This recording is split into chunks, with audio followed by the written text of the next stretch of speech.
예수님은 높은 차원의 인생을 여러분에게 주려 오셨습니다. 요한복음 10장 10절은 이렇게 말씀하십니다. 내가 온 것은 양으로 생명을 얻게 하고 더 풍성히 얻게 하려 한다 말씀을 하십니다. 여기서 풍성이라는 말은 무슨 말인가 하면 충만함을 의미하는데요. 흘러 넘치는 것을 의미하는 거예요. 예를 들어서 컵에 물이 가득 차 있는 걸 어떻게 멀리서도 느낄 수가 있죠? 그렇죠. 컵에 물이 이렇게 흘러 넘치면 아, 컵이 가득 차 있구나. 이걸 너무나 쉽게 알 수 있는 것이죠. 근데 우리에게 더 높은 인생을 열어주시고 우리에게 생명을 주실 뿐 아니라 더 큰 풍성한 차고 넘치는 이런 생명을 주시는 이 생명은 어떤 생명인가 했더니 아버지 속에 있던 생명이었습니다. 성경은 아들이 있는 자에게는 생명이 있고 이렇게 말씀하고 있죠. 아들이 있는 자에게는 생명이 있고 하나님의 아들이 없는 자에게는 생명이 없느니라 이렇게 말씀을 하시는 걸 볼 수 있어요. 하나님의 아들 예수님을 믿을 때 이 생명을 가지게 되는 것이죠. 또 하나의 종교를 우리에게 안겨주려고 예수님께서 죽으셨다. 이건 너무한 거죠. 종교를 주려고 죽지 않으셨어요. 우리 예수님께서 오신 까닭은 생명을 주러 오셨습니다. 한번 따라합시다. 예수님께서는 생명을 주러 오셨습니다. 생명을 주러 오셨단 말이에요. 예수님은 하나의 종교를 주려고 이 땅에 오신 것이 아니라 우리에게 하나님의 생명을 주시려고 오셨죠. 기독교는 종교가 아닙니다. 하나님의 생명을 믿는 자들을 통해서 나타내는 것이 기독교인 것입니다. 기독교는 하나님의 생명을 주는 것이고 하나님의 생명을 이 땅에서 나타내는 것이 기독교인 것이죠. 아멘. 그래서 예수님께서 말씀하시죠. 내가 온 것은 양으로 생명을 얻고 더 풍성히 얻게 하라는 것이라 이렇게 말씀하셨는데 주님은 지금 생물학적으로 죽은 사람들에게 생명을 주러 왔다 이렇게 말씀하시지 않습니다. 다시 말하면 생물학적으로 죽어 있어 사람이 숨을 안 쉬고 죽었어. 그래서 그 사람에게 생명을 주러 왔다는 이야기가 아니죠. 이미 숨을 쉬고 있는 사람에게 내가 온 것은 생명을 주러 왔다 이렇게 말씀하시는 걸 보면 육신적인 생명을 주러 오시지 않은 것이 분명하죠. 뭔가 또 다른 생명이 있다는 뜻인데 이 생명은 바로 조의 생명입니다. 하나님의 생명입니다. 예수님은 하나님의 생명을 주러 오셨어요. 지금 살아있는 사람에게 또 생명을 주러 오신 것이 아니고 이거는 생물학적인 생명이 아니고 이 생명은 어떤 생명일까요? 그렇죠. 하나님의 생명을 주러 예수님은 오셨던 것이죠. 인간이 가지고 있는 그런 생물학적인 생명보다 더 높은 차원의 그런 생명이 있어요. 높은 차원의 생명.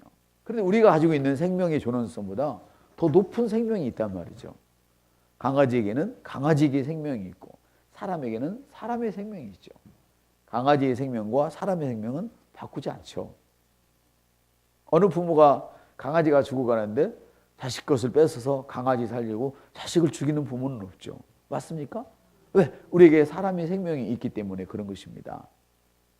그런데 우리는 사람의 생명보다도 내가 온 것은 생명을 주러 왔다. 지금 살아있는 사람들에게 주님이 하신 말씀이에요. 그러면 어떤 생명이냐? 하나님의 생명. 사람의 생명보다 차원 높은 생명이 있으니 그것이 곧 하나님의 생명입니다. 그 주님께서는 이렇게 시편 오늘 우리가 본문에 읽었던 말씀 중 이런 말씀이 있어요. 다시 한번 읽어봐요. 시작.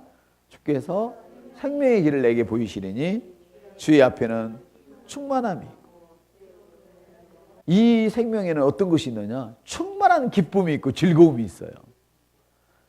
우리 인생처럼 보통 인생처럼 어떤 날 잘 들 때는 기쁘고 안 들 때는 슬프고 이런 생명이 아니라 우리 주님의 생명에는 항상 기쁨이 있어요. 항상 즐거움이 있어요. 주님 앞에는. 아멘. 그걸 말씀. 주께서 생명의 길을 내게 보이시니 주님 앞에는 충만한 기쁨이 있고 할렐루야. 주의 오른편에는 영원한 즐거움이 있습니다.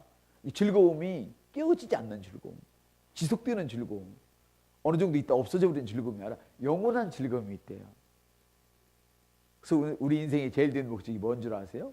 하나님을 즐거워하고 영원토록 누리는 거예요. 전도가 인생의 목적은 아니란 말이에요. 나와 같은 사람을 또 만들어서 하나님을 누리도록 만들어주는 거죠. 그래서 우리가 전도를 해야 돼. 영혼 구원을 해야 되죠. 아멘. 여러분은 하나님을 누리십니까? 하나님의 생명을 누리면 그건 전혀 관계가 없습니다. 생명을 누리는 자는 부르면 옵니다. 왜? 당신이 말한 대로 되기 때문이죠. 이게 바로 하나님이 주신 생명인데요. 이 생명은 더 높은 생명입니다. 이 생명이 어디에 있다고 그랬죠? 하나님 안에 있는 생명이에요. 아멘. 충만한 기쁨이 있어요. 영원토록 끊이지 않는 즐거움이 있어요. 이 생명이.